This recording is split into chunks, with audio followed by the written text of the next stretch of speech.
All right, the first element in the definition, absolute pressure. Absolute pressure is the total pressure in the combustion chamber. What is the meaning of that? In the combustion chamber, if the engine is naturally aspirated, I only have the atmospheric pressure and the suction pressure. If the engine is turbo or supercharged, I have the atmospheric pressure plus the extra pressure. What is the name of that extra pressure? The name of that extra pressure is boost pressure. This is the extra pressure. What is the atmospheric pressure at sea level? The atmospheric pressure at sea level is 14.7 psi. This is 1 atmosphere. This is at sea level. Remember, what happens when you move it at higher elevations? The pressure goes down.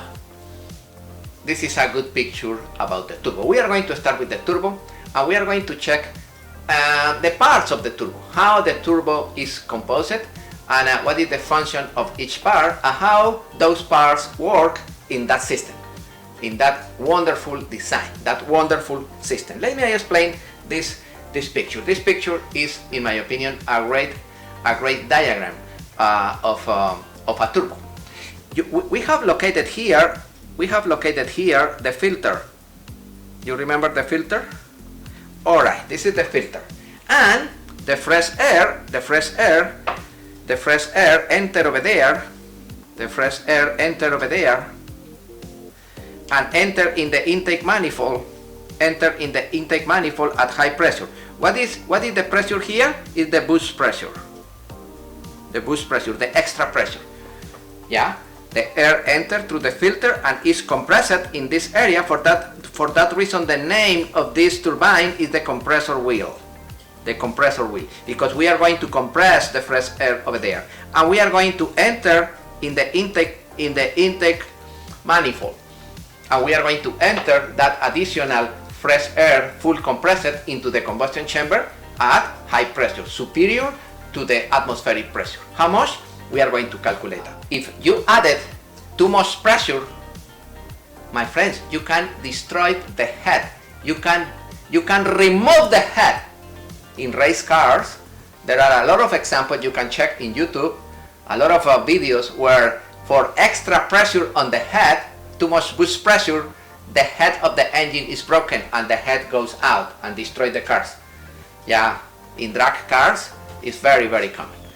Yeah, be careful with the extra pressure. For that reason, you need to calculate how much is the extra pressure that I can add it in that engine. Oh, the engine is new one? No, it's not new. It's 60,000 miles. Alright, it's not a new engine. Okay, you need verify the first step. I'm going to explain later the procedure. Is verify the actual compression. The compression of the engine. The compression is good? No, it's not good. Alright, you need to replace the rings, the piston rings.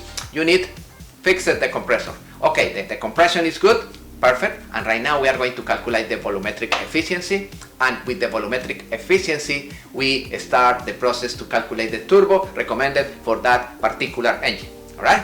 What happens if the oil, if the seal located in the cold side, the seal is broken? The oil penetrates that point. What happened? The fresh air enter in the combustion chamber mixed with oil, and now you have fresh air mixed with oil. And what is the consequence? You have blue smoke. Yes, my friend, there are two possibilities. There are like a 3 or 4. Two possibilities for blue smoke. What is the first one? Yes, the first one is problem on the valves, the head valves. Problem in between the valve and the guide of the valve. Problem on the seal of the valve, correct? Yeah, the oil penetrate over there, enter in the combustion chamber, and blue smoke. Of course, if the piston rings are broken, the oil, you don't have oil controller ring, and the oil pass into the combustion chamber. This is the worst scenario. And now, because the air, the fresh air coming from the turbo is coming mixed with oil because the seal is damaged. This is another possibility for blue smoke. Yeah, it's very common in diesel engines. Problems on the turbo produce blue smoke. Wonderful. This is another great possibility. Right now we are going to start with the turbocharger components. We are going to verify each element of the turbocharger.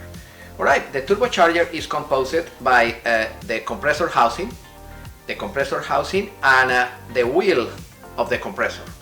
This is the cool side. In the hot side, we have the housing and the turbine. The materials of those elements are different like the materials of those elements. Right now we are going to check each one in particular and the color of each of those elements. In the center, in between both housings, we have the housing bearings.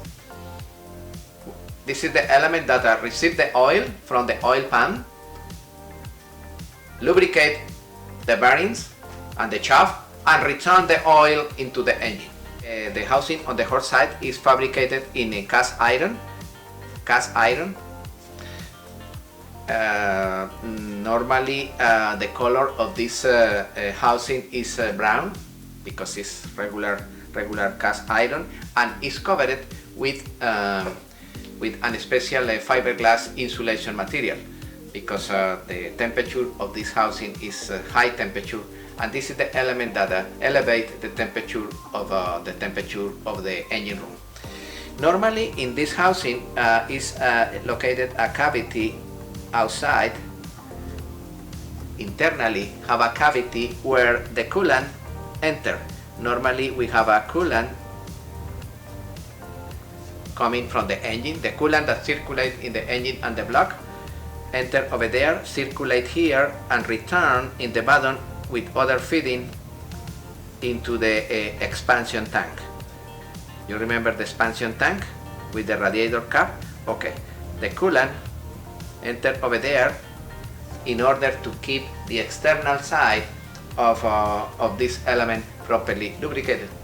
Exactly like the picture that we have on the screen. Exactly in this area outside, the coolant is circulating. In the center where the oil enter is the bearing housing. The bearing housing allow that the oil enter over there, penetrate and lubricate the bearings. Look at this. The bearings are running more than 150,000 RPMs. This is a high speed. For that reason, the bearings located on the shaft, those bearings are special bearings. This is a bronze alloy. This is a bronze with a high content of phosphorus and a little amount of sulfur.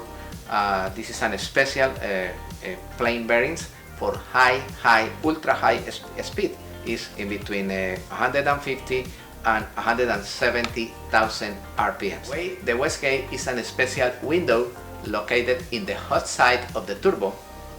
That window located in the hot side of the turbo, the function of that window is allow that the excess of gases, when the engine is in idle, the excess of gases goes directly through the exhaust pipe and rotate the impeller of the turbo at low speed. When the turbo is spinning at low speed, introduce a little amount of extra pressure into the intake manifold, low boost pressure. When the window is open, the majority of the gases goes directly outside and the turbo is spinning at low speed, and probably the boost pressure introduced is practically nothing. When the window is closed, the majority of the gases spin the turbine, and in the other side suction the maximum amount of air, compress the air, and introduce that air full compressed into the intake manifold. This is the wastegate actuator, and this is the bolt, and this is the nut. Yes, you lose the nut and you modify the length of the actuator. and right now the RPMs in idle are lower or higher depending how I adjust this bolt with this nut. It's too simple. It's exactly the same like when you adjust the control cable for throttle or the control cable for gear. You lose the nut, you adjust the bolt, and you tie the knot. Exactly the same. This one is to calibrate RPMs. This is to calibrate RPMs. Don't forget. You remember in what cases you need to calibrate the RPMs, the idle RPMs and the wide open throttle RPMs? You remember in intro what happened when you modify the pitch of the propeller? You remember? Each additional inch that you added to the pitch is 200 RPMs less in wide open throttle. Each additional inch that you reduce in the pitch is 200 RPMs more. How can I compensate that? Over there, in the ball of the Wastegate at the turbo.